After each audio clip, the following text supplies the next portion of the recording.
రా చెప్తా. రేయ్ బేబీ, ఫ్రిడ్జ్లో బేరుందా? లేదు స్కాచ్ ఉంది. సరే ఏదో ఒకటి తీసుకురా.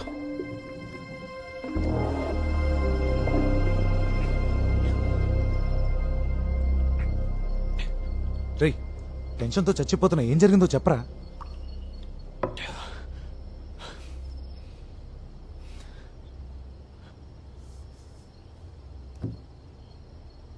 నితిన్ కథలోని చెరువు నిజంగా ఉంది.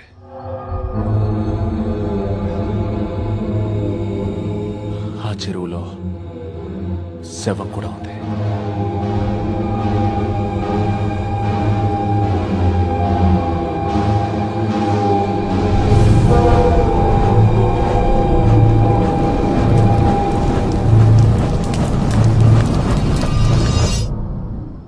రేయ్ అసలు నువ్వెందుకు చెరువు కోసం వెతికావు?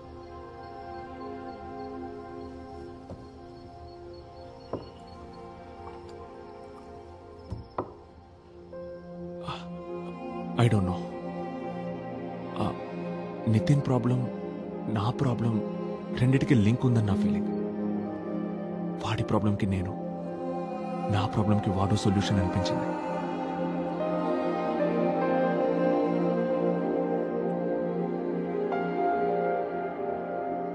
నా క్లయింట్ దౌర్జన్యం చేశాడని పోలీసులు ఇచ్చిన స్టేట్మెంట్, దాన్ని బలపరుస్తూ ప్రాసిక్యూషన్ చేసిన ఆర్గ్యుమెంట్ ఇవి పూర్తిగా అసత్యాలు యువర్ ఆనర్.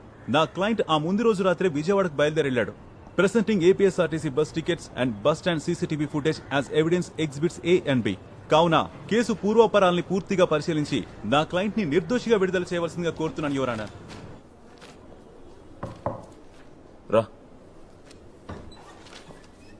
నేను కాల్ చేస్తాను. Okay sir.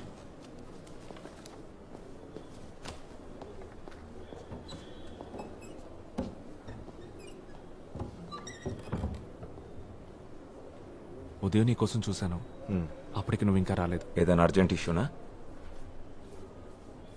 నేను నచ్చితాపురం వెళ్ళాను, ఆ విషయం నీకు చెప్దామని వచ్చాను. అది ఇప్పుడు అందరికీ తెలిసిన విషయమే కదా. జిల్లా జడ్జి నాకు ఫోన్ చేశాడు, ఆయనకి హోమ్ సెక్రటరీ ఇన్ఫార్మ్ చేశాడు. ఇక స్టేట్ లో పోలీసులతో పనే ఉంది, జడ్జిలే డైరెక్ట్ గా కేసులు ఇన్వెస్టిగేట్ చేస్తుంటే అని డీజీపీ హోమ్ సెక్రటరీతో అన్నాడంట.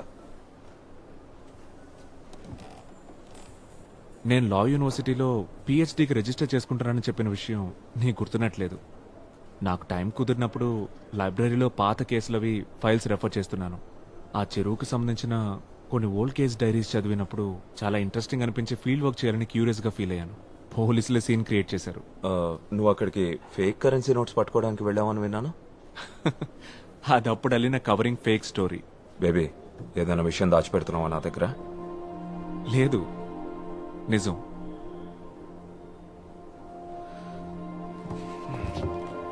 ఆ రిఫరెన్సెస్ డీటెయిల్స్ నోట్స్ నాకు సెండ్ చేయి. అవి ఎక్కడున్నాయో వెతికి షేర్ చేయాలి. 6-7 ఏళ్ల క్రితం నాటి ఫైల్స్ అవి. ఆ చెరువులో దొరికిన అస్థికలు 30 సంవత్సరాల ముందు అని ఫోరెన్సిక్ వాళ్ళ రిపోర్ట్. ఇంకా డీటెయిల్డ్ ఇన్వెస్టిగేషన్ కోసం ఢిల్లీలోని ఫోరెన్సిక్ ఆంథ్రోపాలజీ ల్యాబ్కి శాంపిల్స్ ని పంపించారు. 30 సంవత్సరాల ముందా? చూస్తుంటే ఇది ఇంకా కాంప్లికేట్ అయ్యేలా ఉంది బేబీ. అది చాలదన్నట్టు పోలీస్ చీఫ్, మా చీఫ్ క్వశ్చన్స్ మీద క్వశ్చన్స్ అడుగుతున్నారు. నన్ను షర్మిలాకి ఏం చెప్పమంటావు? ప్రస్తుతానికి డెవలప్మెంట్స్ గురించి తనకు చెప్పొద్దు. సరే సరే, ఎలాగో తను నేను కలవాలంటుంది, అప్పుడు నువ్వే చెప్పు. నేను మాట్లాడతాను. సరే.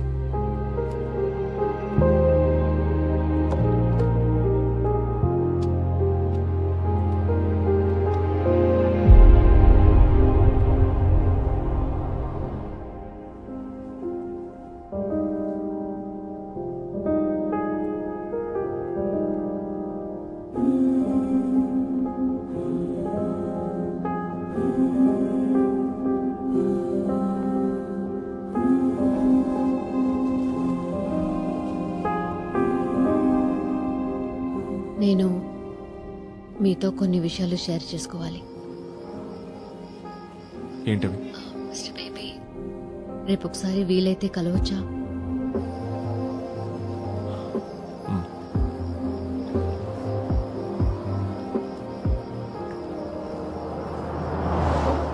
లేదు, నితిన్ ఇలాంటి థ్రిల్లింగ్ కథలు చెప్పడం గానీ రాయడం గానీ ఎప్పుడు చేయలేదు. నిన్న వాడు స్కూలుకు వెళ్ళాక వాడి రూమ్లో ఉన్న బుక్స్ అన్నీ చెక్ చేశాను. పాపం పిచ్చోడు, తెలుగు రాయడం చదవడం నేర్చుకోమని నేనే ఫోర్స్ చేశాను. అది ఇప్పుడు ఇలా అయింది. నితిన్కి బాగా క్లోజ్ ఎవరు బెంగళూరులో కానీ ఇక్కడ కానీ? నిజానికి వాడికి కబుర్లు కథలు చెప్పడానికి ఫ్రెండ్సో బంధువులో ఎవరూ లేరు మాకు. కనీసం నిద్రపుచ్చడానికి ఓ జోలపాట కూడా రాని ఒక అమ్మని నేను. ఇవేవి వాడికి మాత్రం చెప్పొద్దు. నితిన్ అసలు పిక్చర్లోనే లేడు. ఈ విషయాన్ని ఇక్కడితో వదిలేద్దాం. శాలిని చెప్పింది. థ్యాంక్స్. వకీల్గా ప్రాక్టీస్ ఆపిన దగ్గర నుంచి ఈ 2 రోజుల్లో చెప్పిన అబద్ధాలు ఇంతకు ముందు ఎప్పుడూ చెప్పలేదు. అసలు ఈ కథ ఎలా చెప్పగలిగాడో నితిన్తో కొన్ని సెషన్స్లో కూర్చొని శాలిని ఖచ్చితంగా ఫైండ్ అవుట్ చేయగలుగుతుంది. She is very good with children. Mister baby, John ఇక్కడి నుంచి నిన్ను ఇలా పిలుస్తాను. నితిన్కి మంచి ఫ్రెండ్ అయ్యావు నువ్వు. బేబు అని నిన్ను అంటున్నాడు. కరీనా కపూర్ని తన బెస్ట్ ఫ్రెండ్ కరణ్ జోహర్ అలా పిలుస్తాడు. ఇద్దరూ ఒకళ్ళనొకళ్ళు ఇష్టపడుతున్నారు కదా. అయ్యో అలాంటిదే లేదు. నితిన్ జాన్ ఇద్దరు మంచి ఫ్రెండ్స్ అంతేనండి. విషయం ఏదైనా నేరుగా అడగడం నాకు అలవాటు. తప్పుగా అనుకోవద్దు. అమెరికాలో మా అమ్మాయి ఇంటి పక్క వాళ్ళని కలిసినప్పుడు కూడా నేను నేరుగా ఇలాగే అడుగుతుండేదాన్ని. మా అమ్మాయి ఏమో వద్దని సైగలు చేస్తుండేది. లా కాలేజీలో చదివేటప్పుడు బేబీ ఒక అమ్మాయిని గాఢంగా ప్రేమించాడు. తను ఇక్కడ కూడా వస్తుండేది. అప్పుడు బేబీ నాన్నగారు కూడా ఉన్నారు. మంచి అమ్మాయి తను. మేమందరం కూడా తన్ని ఇష్టపడ్డాం. ఏమైందో వాళ్ళిద్దరి మధ్య ఏదో గొడవ జరిగి విడిపోయారు. అప్పటినుంచి ఒంటరిగా ఉండిపోయాడు.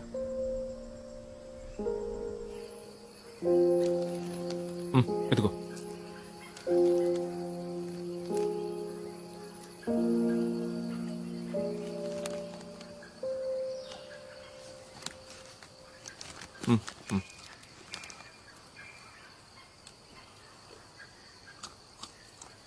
బేబో, ఏంట్రా?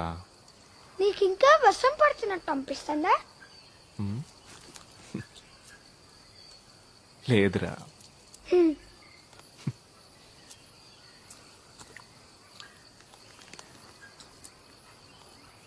నేను నీకు ఒక సీక్రెట్ చెప్పనా?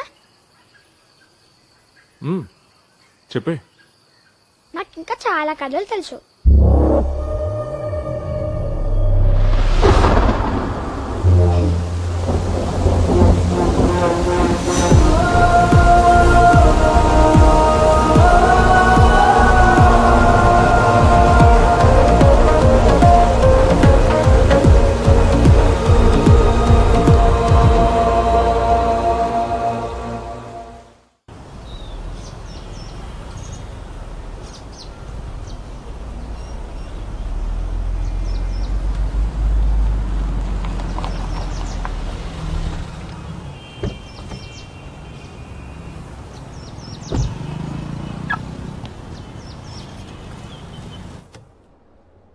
అయితే మీకు ఇంకేం తెలియదు అంటారు. బ్రిటిష్ కాలం నుంచి ఉన్న రికార్డ్స్లో ఈ ఆస్పెక్ట్ నోట్ చేసి ఉంది. Water bodies and crimes. జలాశయాలకి